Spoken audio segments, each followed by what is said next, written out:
today we can take home that theory is not enough. We must search for solutions and practice. That there's a lot of highfalutin talk about rights, but unless you can translate that into real stories to move the hearts and minds, and I think that's what I hear Fundamental Rights Agency committing to, and I'll certainly be playing my part to continue that story. I think we should start talking to people that disagree with us. That we should involve to events like this one people that don't share the same views that we share in order to debate, question them and us about some of the propositions that we have, because that's the best way to advance the agenda of human rights in Europe.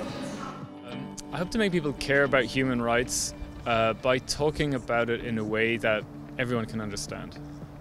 I will take back two things mostly with me to Brussels. That is, first of all, the confirmation that the FRA is very skillful in peeling away different layers of human rights by bringing together people from all different kinds of strands of life, which is very enriching.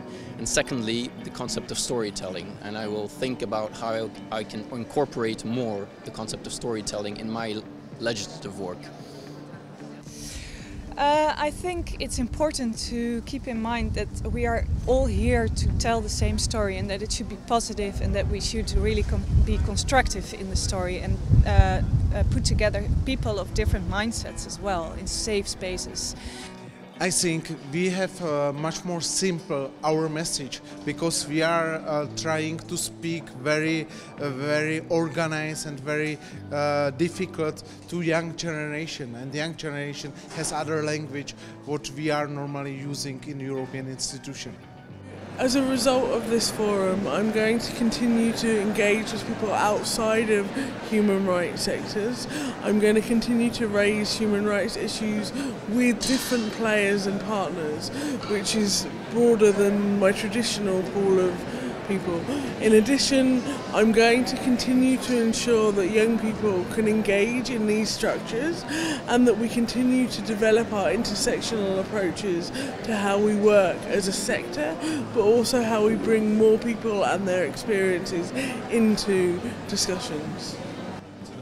Yes, so we were lucky enough to be able to run a session yesterday at the forum, and we got really good input from participants, concrete input that we will take back and we will use in the movement in the future, including, for example, asking the Commission, the European Commission, to lower the threshold to file citizen initiatives in order to enable more citizen participation in the European Union. So it was super useful for us.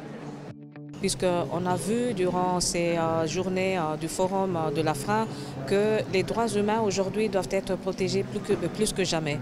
Pas seulement doivent être respectés, mais ils doivent aussi être mieux communiqués. The FRA is really an institution that is working with evidence, and this evidence I also need in my global study on children deprived of liberty in order to report then concrete figures and cases to the General Assembly when I present my report in New York.